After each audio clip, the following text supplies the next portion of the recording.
write this ratio in the simplest form. So we've got 0.25 meters to 45 centimeters to 2 meters. So we've got a ratio of 0.25 meters to 45 centimeters to 2 meters. Now the great temptation would be to simplify them in that format, but we've got different units here. We've got centimeters and meters, so you have to write all three quantities in the same units. The easiest one to use here is centimeters.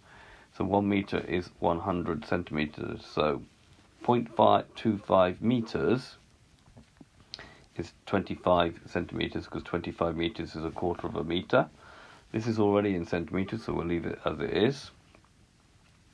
And 2 meters is going to be 200 centimeters. Right. We notice that 5 goes into all the three quantities.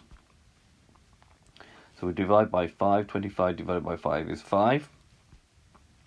45 divided by 5 is 9. And 200 divided by 5 is 40.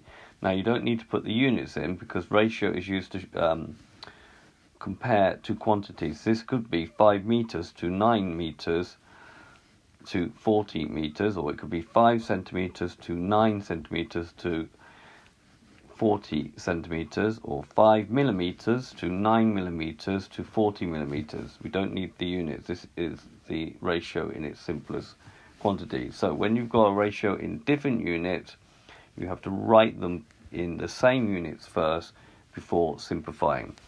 Okay, this has been a video to show you how to simplify ratios with different units, so I hope you've understood, and I thank you very much for watching.